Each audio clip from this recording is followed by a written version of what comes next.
नमस्कार। एक मिनट के व्यवधान के लिए माफी। आप देख रहे हैं गोगो लाइव शो और मैं हूं गोविंद गोयल। आज हमारे साथ हैं प्रोफेसर कैलाश बसीन।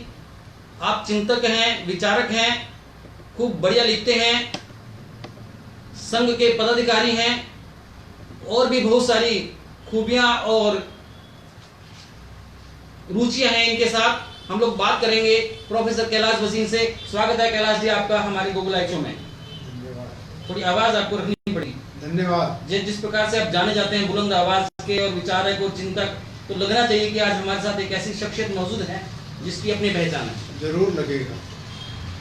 तो हम शुरुआत करेंगे इनसे, राजनीति की बात करेंगे, शहर की दशा और दिशा की बात करेंगे और इनकी क्या खास बात है उसके बारे में हम चर्चा करेंगे।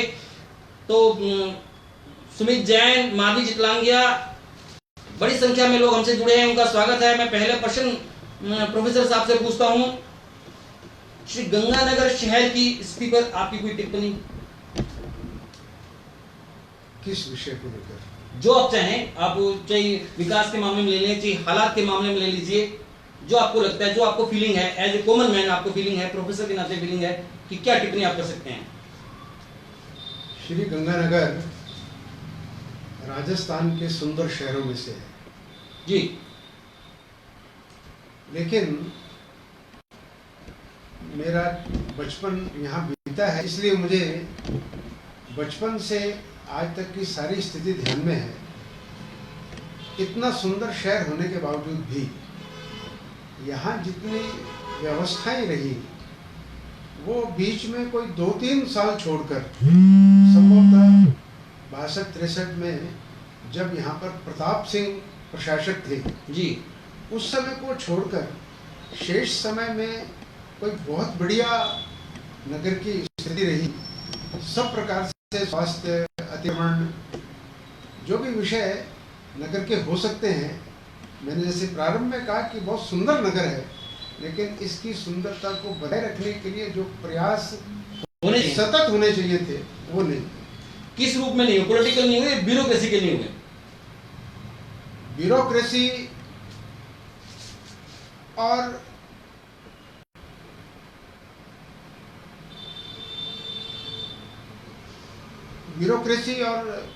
क्या शब्द का? पॉलिटिकल ऐसा है, जो ब्यूरोक्रेसी है जी, वो पॉलिटिकल विल के साथ चलती है जी। यदि पॉलिटिकल विल नहीं है तो ब्यूरोक्रेसी हावी रहेगी।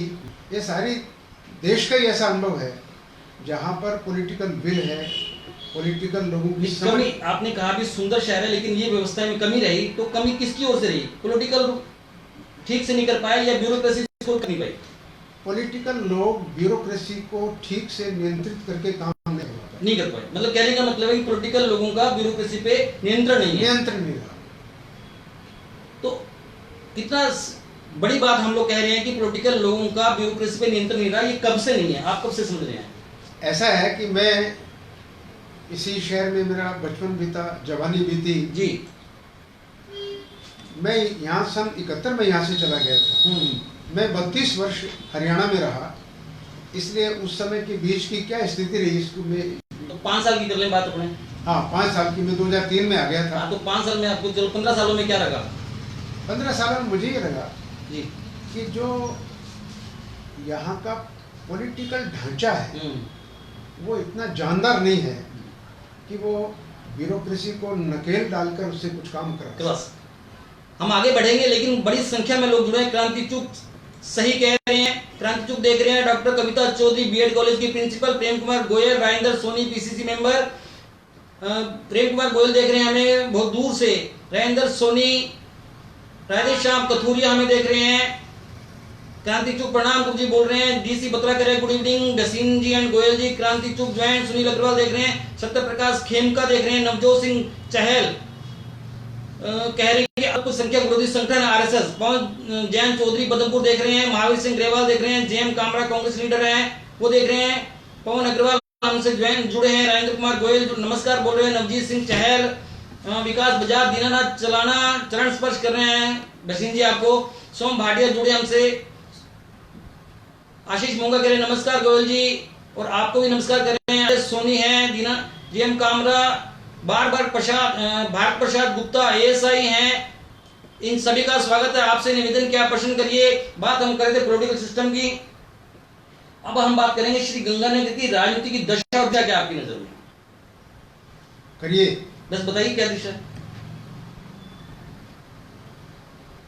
गंगानगर की राजनीति राजस्थान की राजनीति से अलग नहीं है जी। मैं ये समझता हूँ कि जिस प्रकार की राजस्थान की राजनीति है जी लगभग उसी प्रकार की गंगानगर की राजनीति है जी। आज की राजनीति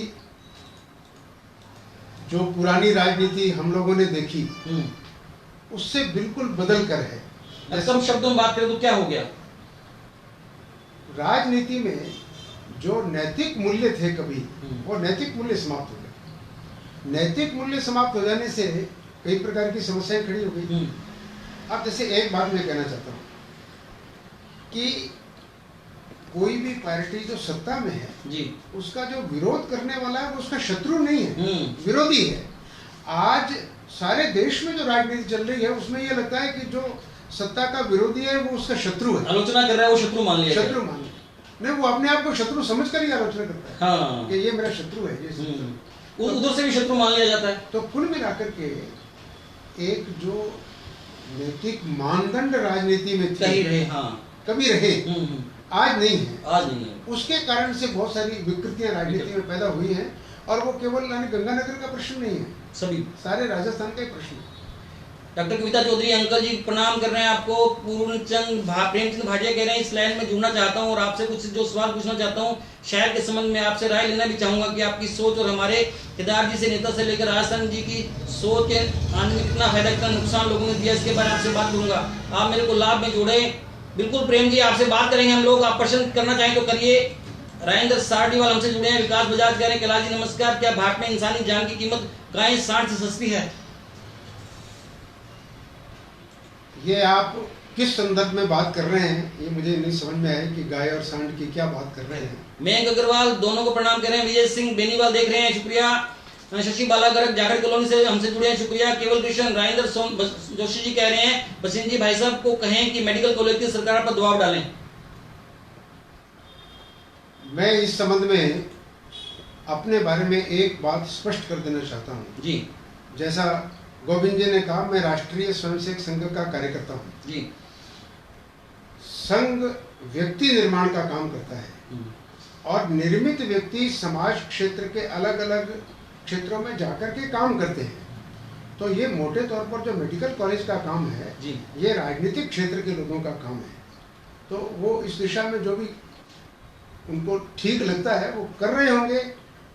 यदि आपको लगता है कि ऐसा करना चाहिए तो वो जो राजनीतिक क्षेत्र में काम करने वाले लोग हैं उनको आप सुझाव दीजिए, उनसे बात करिए। आरपी वर्मा हमें देख रहे हैं, शंकरलाल अग्रवाल चेन्नई से हमसे जुड़े हैं, शुक्रिया। मुकेश गोयल देख रहे हैं आजाद से भटनगर से, आरपी वर्मा।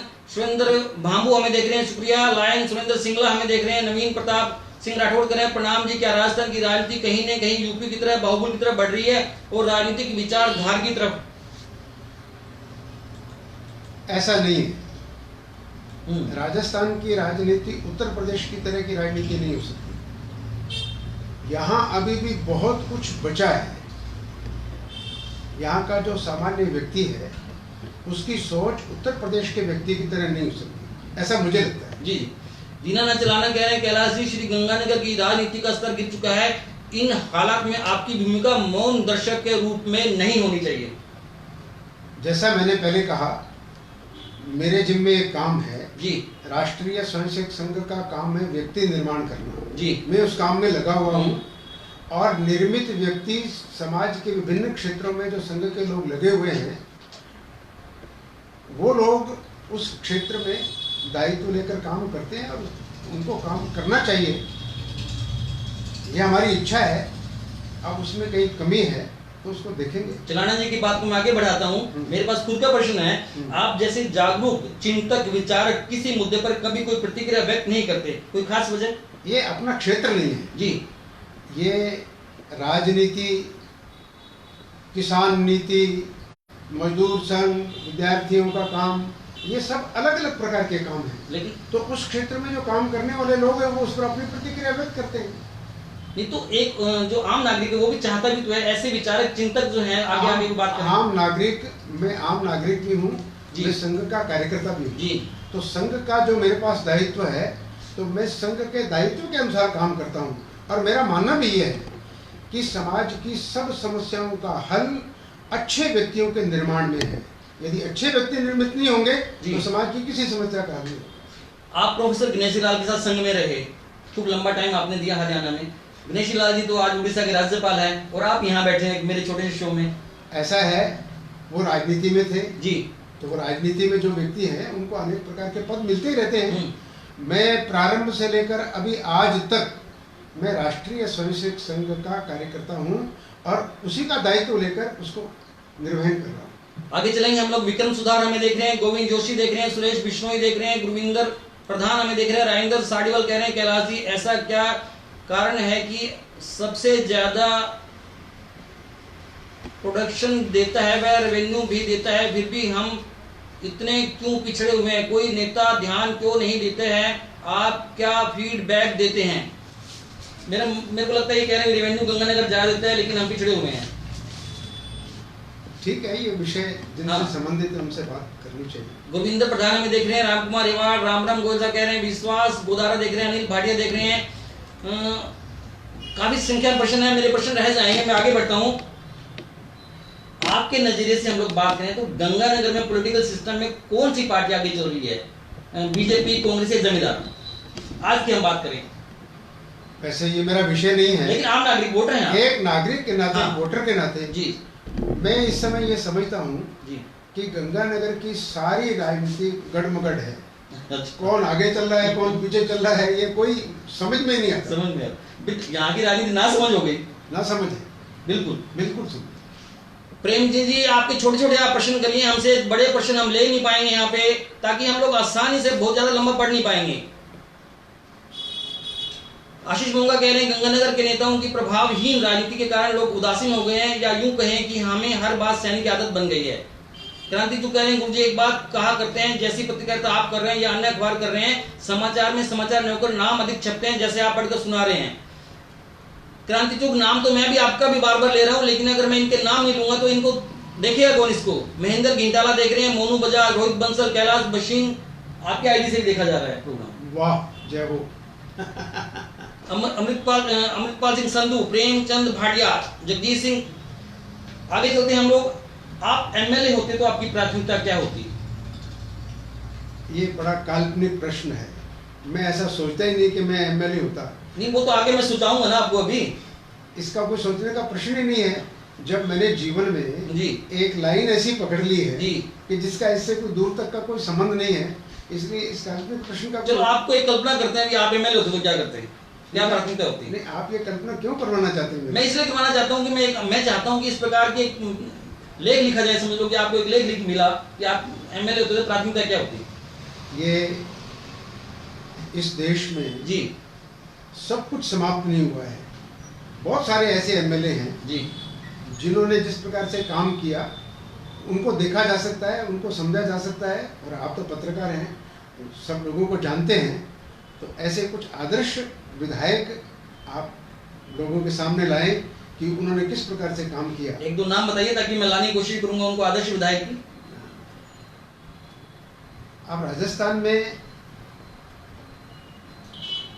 क्योंकि मेरा बहुत लंबे समय से राजस्थान से कोई संबंध नहीं रहा, जी बिल्कुल, इसलिए राजस्थान में क्या हुआ मैं बता नहीं सकता। जिले में बता दूं कि आदर्श विधायक है तो अभी मुझे इस समय वो जो मेरा पैमाना है जी जी उस पैमाने पर कोई ठीक नहीं बैठ। कुछ ठीक नहीं पता। आरपी वर्मा कह रहे हैं कि आप आरएसएस से हैं, एक बात बताइए, आरएसएस ही बीजेपी है या बीजेपी आरएसएस है? आरएसएस आरएसएस है, बीजेपी बीजेपी है। आरएसएस व्यक्ति निर्माण का काम करता है, व्यक्तियों में देशभक्ति, अनुशासन, इस प्रकार देश प्रेम, ये गुण पैदा करने का काम करता है और पिछले 93 साल से यही काम कर रहा है। बीजेपी एक राजनीतिक पार्टी है।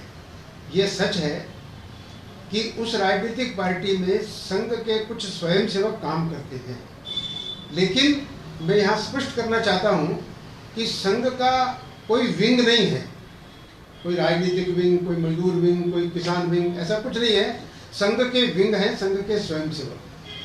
आप बीजेपी आरएसएस का पॉलिटिकल विंग नहीं है? विंग नहीं है, हम संघ के विंग हैं, संघ के स्वयंसेवक। उसमें जो भी स्वयंसेवक काम करते होंगे आगे चलेंगे, उनके साथ हमारा संबंध रहता है।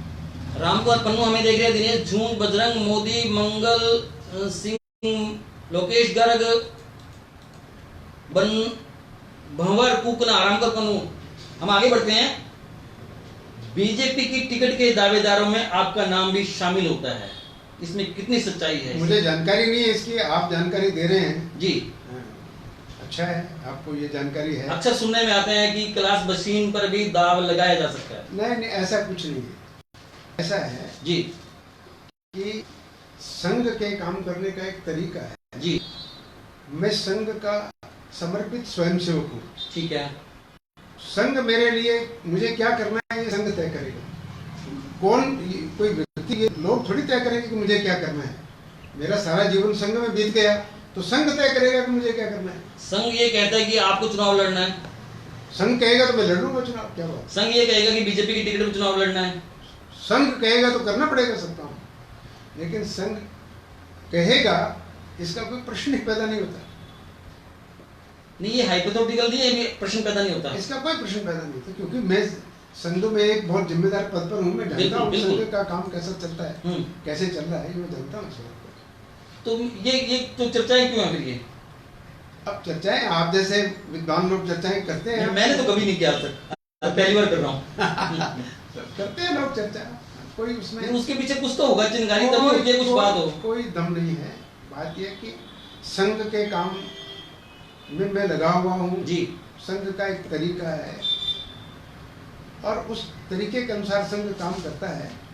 और इस ये ठीक है कि संघ ने कुछ लोग राजनीति करने के लिए अपने स्वयंसेवकों को भेजा है, लेकिन वो ऐसे स्तर से तय होता है कि जैसे मान लो राष्ट्रीय स्तर से कोई बात तय होती है तो वो राष्ट्रीय नेतृत्व तय करता है कि किस स्वयंसेवक ने काम करना है, कहाँ भेजना है। तो ये प्रांत के लोग, प्रांत का कौन सा कार्यकर्ता राजनीतिक क्षेत्र में जाएगा वो प्रांत तय करेगा। लेकिन कुल मिलाकर मेरी आयु भी, अब मैं 76 वर्ष में चल रहा हूँ। अब आपको लगता होगा कि लोग कहते हैं कि राजनीति में आना चाहिए, मुझे नहीं लगता कि मेरा संगठन मेरे लिए ये तय कर सकता है कि इस उम्र में उसको एमएलए का चुनाव लड़ना चाहिए। ये स्वामी ब्रह्मदेव जी के बारे में, वो भी तो उम्र दराज है। स्वामी ब्रह्मदेव जी का एक अलग विषय है जी। वो किसी संगठन से जुड़े हुए नहीं है, वो किसी संगठन से बंधे हुए नहीं है जी। सन्यासी वो होता है जो ग्रस्त से नहीं बनता तो बाकी चीजों से क्यों बनेगा। उनके बारे में बात कोई भी कर सकते हैं, लेकिन स्वामी जी चुनाव लड़ेंगे ऐसा मुझे नहीं लगता। हम आगे बढ़ेंगे, इसी विषय में 2-3 सवाल हो रहे हैं। भंवर पूकना कह रहे गंगानगर की राजनीति किसानों की बात केंद्र तक नहीं पहुंचा पा रही है। Ramkumar Pannu very good programme कह रहे हैं। विपिल बसीन बत्रा बहुत खूब पिताश्री, अच्छा आपके बेटे जी देख रहे हैं, शुक्रिया। विजेंद्र हरनेजा देख रहे हैं। संदीप सिंह, प्रेमचंद भाटिया हेलो, बंटी आजाद, संदीप सिंह नमस्कार। प्रवीण देवन कह रहे गंगानगर शहर से गांव बनने की ओर अग्रसर हो रहा है मौजूदा हालत देखकर। ये नई टिप्पणी है। क्या है वो कह रहे हैं कि गंगानगर की हालत देखकर ऐसा लगता है कि गांव में बदल रहा है। ऐसी कोई स्थिति नहीं है, ऐसा कोई इतना बुरा हाल नहीं है, बुरा हाल नहीं है और ऐसा कोई निराश होने की आवश्यकता नहीं। निराश नहीं। शुभ हिंदू हमें देख रहे हैं। नीरज गोयल, अजय सिंगल, सुरेश सिंगला, बालकृष्ण कुलचानिया, क्रांति चुग, बार बार क्रांति चुग जी आप खुद कह रहे हैं कि नाम मत लो, लेकिन बार बार आप खुद आ रहे हैं। सुरेश सिंगला, चंद्रपाल सिंह, संदीप सिंह कह रहे हैं सर संघ का आरोप है ये देश का माहौल कर रहा है। सर संघ पर आरोप है ये देश का माहौल कर रहा है। संदीप जी आप जरा प्लीज अपना जो प्रश्न है वो साफ शब्दों में जरा करें। अमित फुडेला हमें देख रहे हैं, शुक्रिया। चर्चा है कि आपको निर्विवाद अरोड़ा व्यक्तित्व मान बीजेपी आरएसएस आपको आगे बढ़ाने की कानाफूसी कर रही है, मन टटोल रही है। ये बिल्कुल गलत है, इसका कोई मतलब नहीं है। बीजेपी मेरा निर्णय कैसे कर सकती है कि मुझे क्या करना है? बीजेपी निर्णय नहीं कर सकती और वो कानाफूसी करके मेरे बारे में वो कैसे तय कर सकते हैं कि मुझे क्या करना है? आप मेरे बारे में तय करने का अधिकार मेरे संगठन को है, बीजेपी को नहीं है। आप राय दे सकते हैं बीजेपी वालों को, ये आपके बारे में पूछे तो कुछ? कोई जिनके जिम्मे काम है राय देने का, वो उनको राय देते हैं। हर आदमी कोई बीजेपी को राय देता है ऐसा कोई आवश्यक नहीं है। तो शहर भर में तो ये कहा जाता है कि कैलाश बिसिन बहुत बड़ी हस्ती है और बीजेपी कैंडिडेट कौन होगा उसमें उनका भी दखल हो सकता है। वैसे तो यदि किसी आदमी का क्रेडिट बहुत बढ़िया हो जाए, आपका क्रेडिट बहुत बढ़िया हो जाए, तो इसमें गलत भी कुछ नहीं है। आपको लगेगा भाई आपके बारे में ये हो कि भाई गोविंद जी करोड़पति आदमी है, तो इसमें आपको तो खुश होना चाहिए। नेचुरली खुश तो आप होंगे ही। हाँ, तो मैं खुश हूँ, मैं इसमें नाराज नहीं हूँ, लेकिन कुल मिलाकर हकीकत को भी समझना चाहिए। हकीकत ये थोड़ी है, आज इस समय ये ठीक है, कोई जमाना था जी कि जब जनसंघ था तो आरएसएस के लोगों को पूछा जाता था कि भाई कौन सा व्यक्ति ठीक है, कौन सा। आज सर्वे का जमाना आ गया है और राजनीति में भी नॉन स्वयं सेवक के बड़ी मात्रा में हावी हो गए हैं, उनकी ताकत बढ़ गई है। इसलिए कोई संघ के व्यक्ति को पूछ करके कोई एमएलए का टिकट देंगे ऐसा मुझे नहीं लगता। ऐसा नहीं आपको। रविंद्र त्रिखान कह रहे हैं संघ परिवार की भूमिका आजादी आंदोलन में भी संदिग्ध रही, असलियत क्या है? ये जानकारी का अभाव है, अज्ञान है, कि इसकी ठीक जानकारी प्राप्त करनी चाहिए। राहुल गोयला में देख रहे हैं, हिसार से सोनिया बंसला में देख रहे हैं, दशरथ सागर देख रहे हैं, दीनानाथ चलाना फिर आए कैलाशी। संघ के दायित्व के अलावा भी आप कुछ है या नहीं? आज नौकरशाही हावी हो चुकी है, भ्रष्टाचार चरम सीमा पर है, शहर गंदगी के ढेर में बदल चुका है। क्या अपने शहर के सुधार के लिए कुछ करना नहीं चाहते आप? क्यों नहीं करना चाहते? करना चाहते हैं ना। बात है कि जिन लोगों को हम लोगों ने इस काम के लिए डिप्यूट किया है वो कर रहे हैं, और यदि उसमें कहीं कमी है तो हम उसको देखेंगे। भंवर कूकना फिर के गोयल जी, आरएसएस का आने वाला वक्त में क्या बनेगा ये सोचने की बात है। बिल्कुल, विकास बजाज कैलाश जी, रामप्रसाद सारस्वत कह रहे हैं वंदे मातरम। रविंद्र त्रिखान, मोदी जी शहर कस्बों में स्वच्छता अभियान चला रहे हैं, संघ युवाओं की मानसिकता में गंदगी पैदा कर रहा है, आप क्या कहेंगे?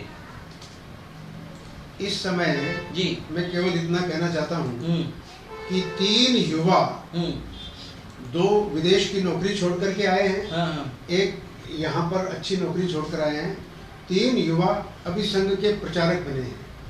तो यदि युवाओं में कुछ गड़बड़ संघ पैदा कर रहा है तो इतने हाईली क्वालिफाइड, इतनी अच्छी नौकरियां छोड़कर संघ के प्रचारक क्यों नहीं बनते?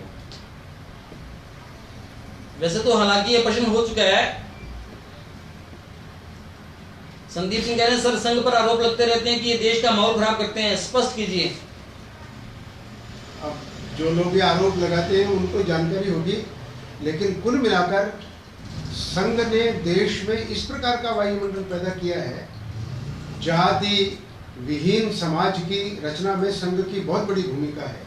आज संघ में आने वाला प्रत्येक व्यक्ति, उसके बारे में ये नहीं पूछा जाता कि कौन सी जाति का है। अच्छा, हम सब हिंदू के नाते वहाँ इकट्ठे होते हैं, और ये प्रश्न आज कोई भी पूछ सकता है, लेकिन महात्मा गांधी ने, डॉक्टर अंबेडकर ने संघ के कैंपों में आकर ये प्रश्न पूछा, और वो इस बात से प्रभावित हुए कि संघ जाति भेद, प्रांत भेद, भाषा भेद, इससे ऊपर उठ करके राष्ट्र का निर्माण कर रहा है। तो पूर्व राष्ट्र में प्रणब मुखर्जी भी पहुंच गए। हाँ, प्रणब मुखर्जी पहुंच गए, जिसमें एक नाम और जुड़ गया तो है ना, और भी जुड़ गया।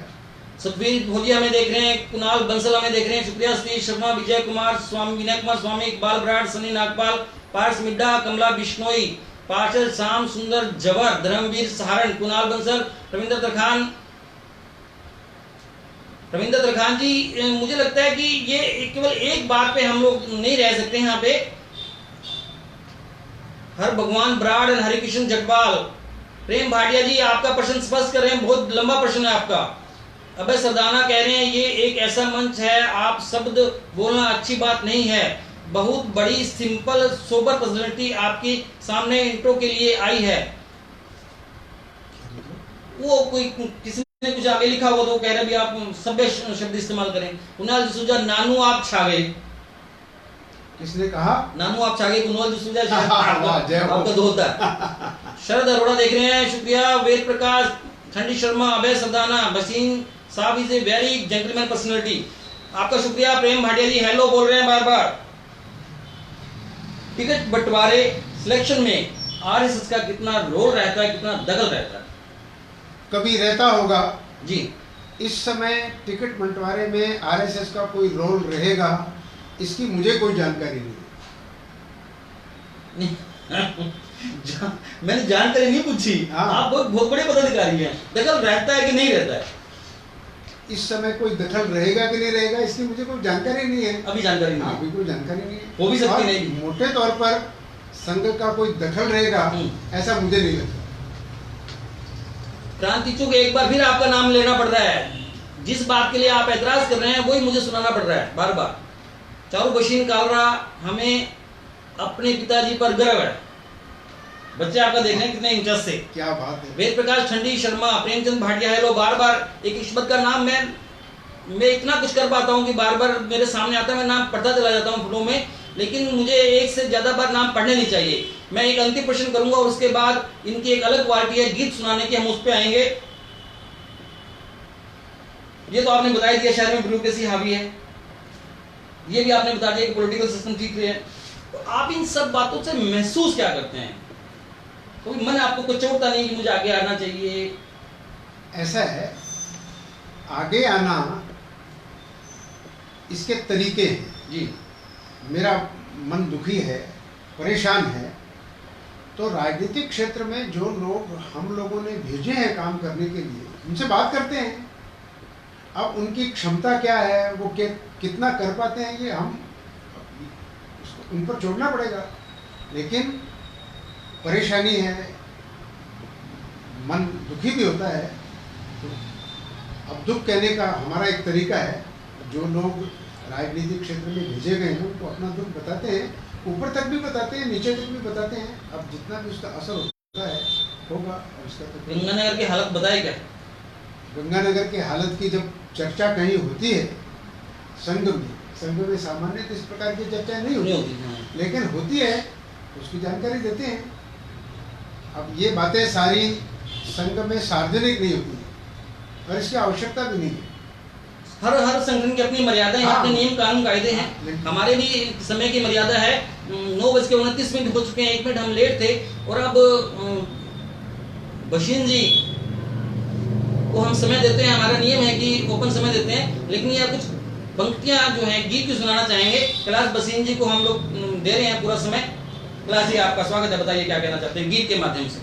चल रहे हैं चरण अगणित, ध्येय के पथ पर निरंतर, ध्येय के पथ पर निरंतर, श्रेष्ठ जीवन की धरोहर, पूर्वजों से जो मिली है, विश्व को सुख शांति दात्री, जो यहाँ संस्कृति पली है उसे रखना चिरंतन, मृत्यु का भी सिर कुचल कर,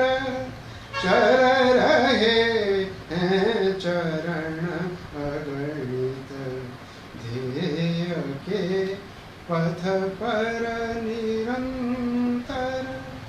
ध्येय के पथ पर निरंतर, बहुत सुंदर शब्दों में अपने भाव व्यक्त किए कैलाश बसीन जी ने। और अब हम इजाजत चाहेंगे आज के गोगी लाइव शो से। आप सभी का आभार और वंदन, और प्रोफेसर कैलाश बसीन जी का भी अभिनंदन कि उन्होंने अपना समय दिया। अगले सोमवार को फिर किसी नए मेहमान के साथ आपके साथ हम लोग बात करेंगे। तब तक के लिए विदा, शुभ रात्रि।